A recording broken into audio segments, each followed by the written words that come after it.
श्रीमद् भगवद गीता के दूसरे अध्याय का महात्म्य। श्री भगवान कहते हैं, लक्ष्मी, प्रथम अध्याय के महात्म्य का उत्तम उपाख्यान मैंने तुम्हें सुना दिया। अब अन्य अध्यायों के महात्म्य श्रवण करो। दक्षिण दिशा में वेदवेत्ता ब्राह्मणों के पुरंदरपुर नामक नगर में श्रीमान देव शर्मा नामक एक विद्वान ब्राह्मण रहते थे। वे अतिथियों के पूजक, स्वाध्यायशील, वेद शास्त्रों के विशेषज्ञ, यज्ञों का अनुष्ठान करने वाले और तपस्वियों के सदा ही प्रिय थे। उन्होंने उत्तम द्रव्यों के द्वारा अग्नि में हवन करके दीर्घ काल तक देवताओं को तृप्त किया, किंतु उन धर्मात्मा ब्राह्मण को कभी सदा रहने वाली शांति न मिली। वे परम कल्याणमय तत्व का ज्ञान प्राप्त करने की इच्छा से प्रतिदिन प्रचुर सामग्रियों के द्वारा सत्य संकल्प वाले तपस्वियों की सेवा करने लगे। इस प्रकार शुभ आचरण करते हुए उन्हें बहुत समय बीत गया। तदंतर एक दिन पृथ्वी पर उनके समक्ष एक त्यागी महात्मा प्रकट हुए। वे पूर्ण अनुभवी, आकांक्षा रहित, नासिका के अग्रभाग पर दृष्टि रखने वाले तथा शांत चित्त थे। निरंतर परमात्मा के चिंतन में संलग्न हो वे सदा आनंद विभोर रहते थे। देव शर्मा ने उन नित्य संतुष्ट तपस्वी को शुद्ध भाव से प्रणाम किया और पूछा, महात्मन, मुझे शांतिमयी स्थिति कैसे प्राप्त होगी? तब उन आत्मज्ञानी संत ने देव शर्मा को 100 ग्राम के निवासी मित्रवान का, जो बकरियों का चरवाहा था, परिचय दिया और कहा, वही तुम्हें उपदेश देगा। यह सुनकर देव शर्मा ने महात्मा के चरणों की वंदना की और समृद्धिशाली 100 ग्राम में पहुंचकर उसके उत्तर भाग में एक विशाल वन देखा। उसी वन में नदी के किनारे एक शिला पर मित्रवान बैठा था। उसके नेत्र आनंदातिरेक से निश्चल हो रहे थे। वह अपलक दृष्टि से देख रहा था। वह स्थान आपस का स्वाभाविक वैर छोड़कर एकत्रित हुए परस्पर विरोधी जंतुओं से घिरा था। वहाँ उद्यान में मंद मंद वायु चल रही थी।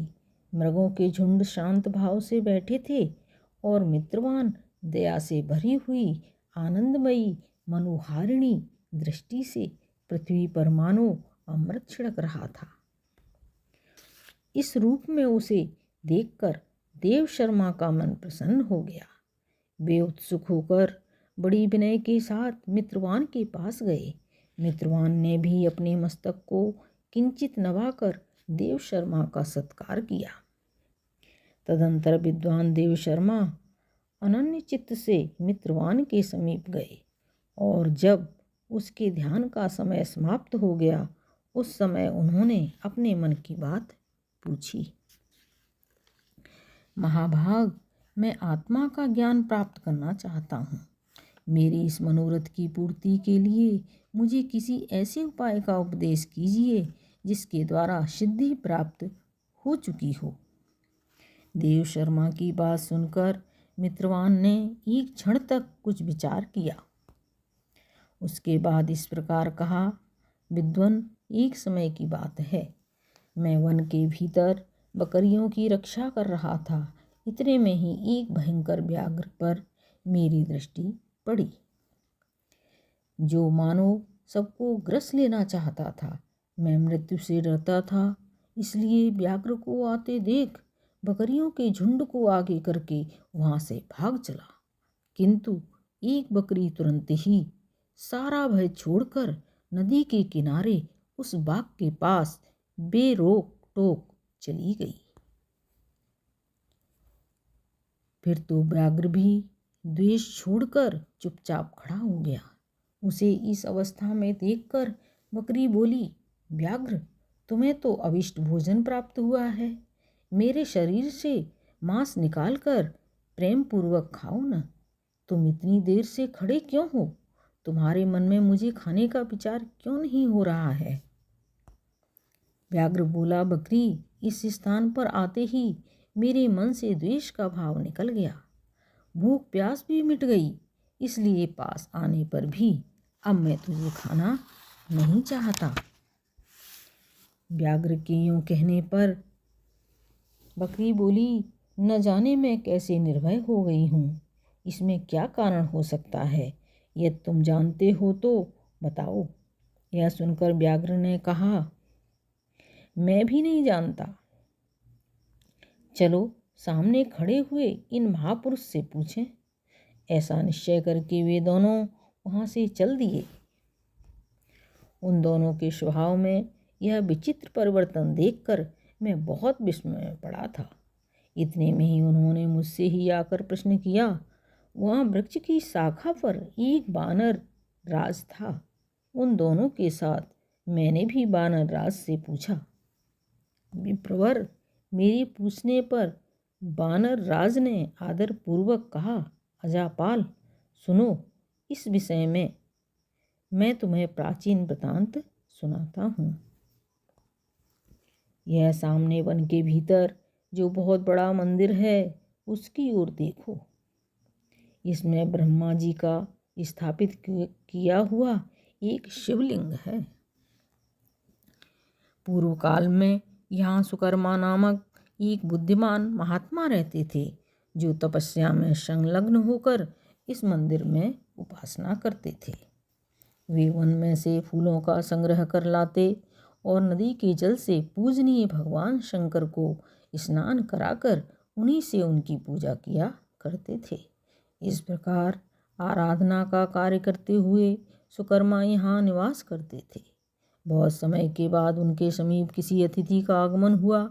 सुकर्मा ने भोजन के लिए फल लाकर अतिथि को अर्पण किया और कहा, विद्वान, मैं केवल तत्व ज्ञान की इच्छा से भगवान शंकर की आराधना करता हूँ। आज इस आराधना का फल परिपक्व होकर मुझे मिल गया, क्योंकि इस समय आप जैसे महापुरुष ने मुझ पर अनुग्रह किया है।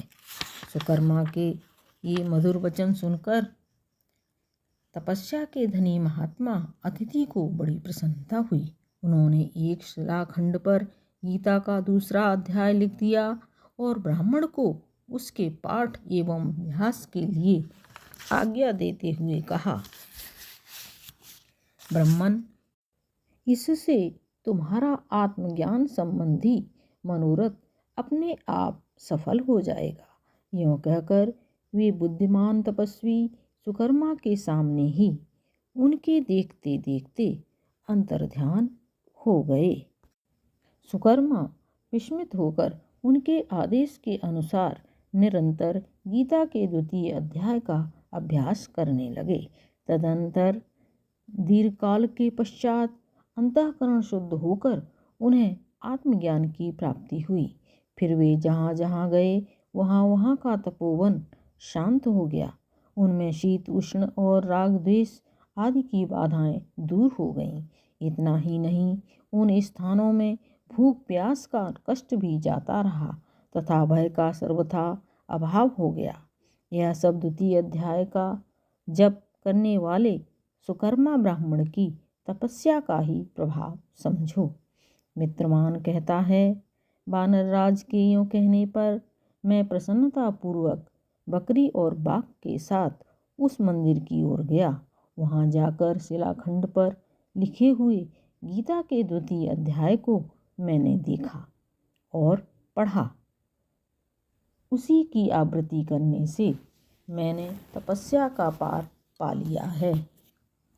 अतः भद्रपुरुष, तुम भी सदा द्वितीय अध्याय की ही आवृत्ति किया करो। ऐसा करने पर मुक्ति तुमसे दूर नहीं रहेगी। श्री भगवान कहते हैं, प्रिय मित्रवान के इस प्रकार आदेश देने पर देव शर्मा ने उसका पूजन किया और उसे प्रणाम करके पुरंदरपुर की राह ली। वहाँ किसी देवालय में पूर्वोक्त आत्मज्ञानी महात्मा को पाकर उन्होंने यह सारा वृतांत निवेदन किया और सबसे पहले उन्हीं से द्वितीय अध्याय को पढ़ा। उनसे उपदेश पाकर शुद्ध अंतःकरण वाले देव शर्मा प्रतिदिन बड़ी श्रद्धा के साथ द्वितीय अध्याय का पाठ करने लगे। तब से उन्होंने अनवद्य प्रशंसा के योग्य परम पद को प्राप्त कर लिया। लक्ष्मी, यह द्वितीय अध्याय का उपाख्यान कहा गया। ओम श्री परमात्मने नमः।